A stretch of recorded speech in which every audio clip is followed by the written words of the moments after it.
When clients speak to me about wanting to reconnect with somebody they're estranged with, I always ask them why. Why do they want to reach out? What is their mission?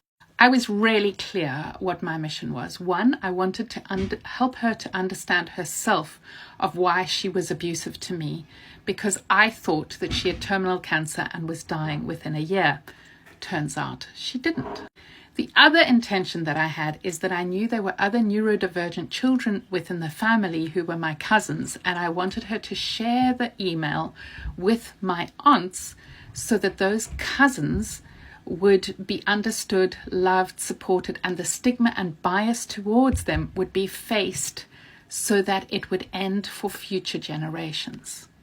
My intent wasn't that I was going to reconnect with my mother and have a better relationship, because I thought she was dying and I knew she doesn't have capacity to empathize or take full responsibility for how her abuse and the scapegoating and alienation of me has affected my life. So let's go through the things that I would check through with clients before you think about connecting. Firstly, why do you want to connect? Secondly, what are you hoping for, like in your wildest dreams, of what would be the best outcome that you are dreaming of? And then look at what are your realistic expectations, because as kids who have gone through neglect or abuse or trauma, we dream that magically we would have better caregivers who could suddenly hold space for us, take responsibility and empathize. Magically, they're not going to suddenly find the skills of how to be the parent that we always wish them to be. So what's your realistic expectation? That maybe they might just go, well, I'm sorry. That might be all that they have capacity for. They might never have the skills to be able to meet you as an equal, as an adult, in the way that you've always needed. Number 4, what are the relationship dynamics that were really toxic for you before that you need to watch out for? So ways that they have manipulated you, neglected you, been still-faced towards you, taken out their emotions on you, been shared how much they need you, so you have to be the parent to them. Look at those dynamics and see, so that you know what you're looking out for, to ensure you don't get trapped into those old cycles. That way you can be aware of those patterns and break the cycle so that you're not sucked back into those old dynamics. Check out your boundaries of what you have in the relationship. A boundary is what you set for yourself rather than what you set for them.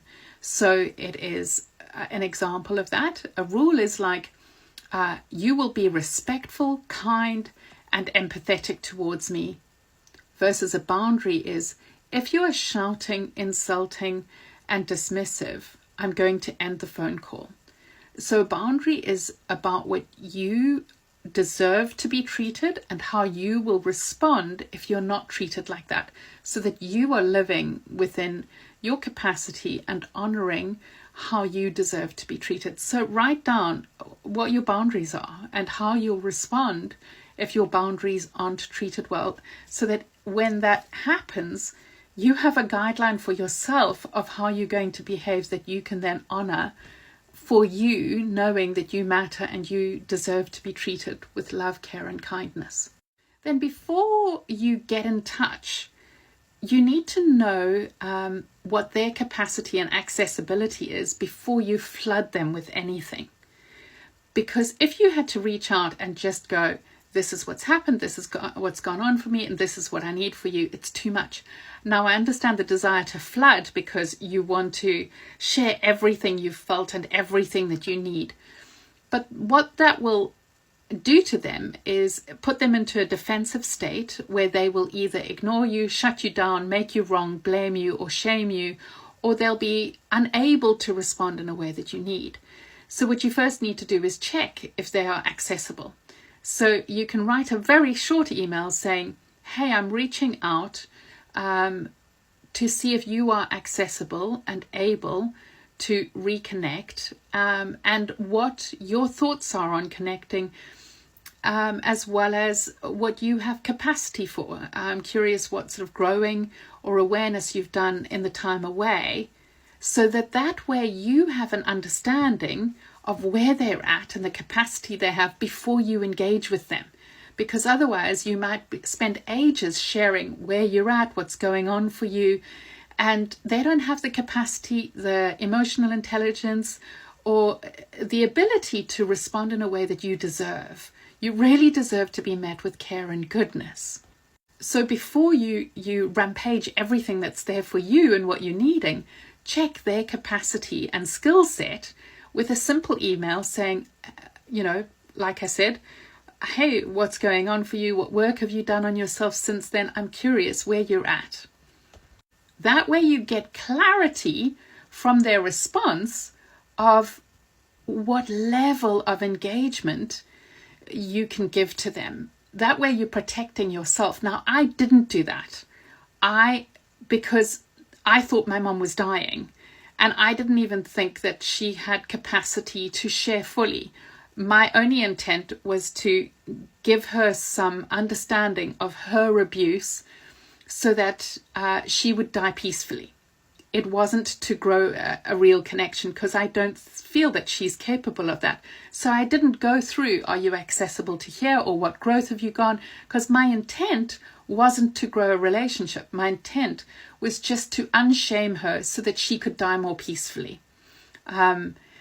So it wasn't to form a relationship. If your mission is to form a relationship, I would first test the waters to see their level of accessibility so that you are not oversharing, and then you have this vulnerability hangover where you are unmet, don't receive empathy, and then you just feel so exposed and sore.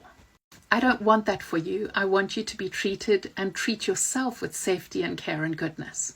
Then number 7, I want you to think, do you have the capacity, the skills, and the support to go into engaging with somebody who was abusive or neglectful or created trauma or enabled things to happen to you? Do you have the regulation skills, the time, the energy, and the capacity to deal with all the triggers that come up with what they say, with what they don't say? Are you able to regulate, self-soothe, get yourself safe so that it doesn't derail your life? I honestly was quite surprised by the depth of the PTSD reaction that I had from her email. There were 3 things in her email that completely triggered me and meant that I wasn't able to respond in a timely manner to her, because it reminded me of when she was abusive to me, and that she doesn't take responsibility for in a large way. And so it took a lot of emotional processing, as well as deep support from friends around me who really stepped up to be able to process what I was feeling, empathize with what I was feeling, and I saw a therapist to help calm my nervous system. So if you, after all of this, decide that it might be a good idea to reach out to a parent, the biggest thing that I want you to do is to look after you. I want you to make sure that you're in a safe, stable position, because otherwise you might re-traumatize yourself. So are your relationships stable? Are they able to support you? I would speak with your family to see, are they in a space where they have capacity if it all goes to shit? Are they in a place where they're able to be with you? My friends knew that I was doing this. They read the email before that I wrote it. They gave me advice on what to share, of how to change the format, and order it differently, things to add. And they were so there for me in the aftermath of it, processing what she had responded. And they were absolutely incredible. Have you got that support, or do you have a therapist who can support you?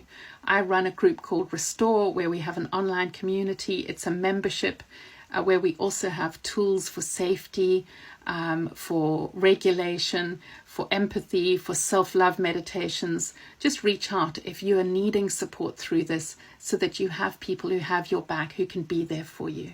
I want you to know that you are worthy and deserving of love, care, and goodness.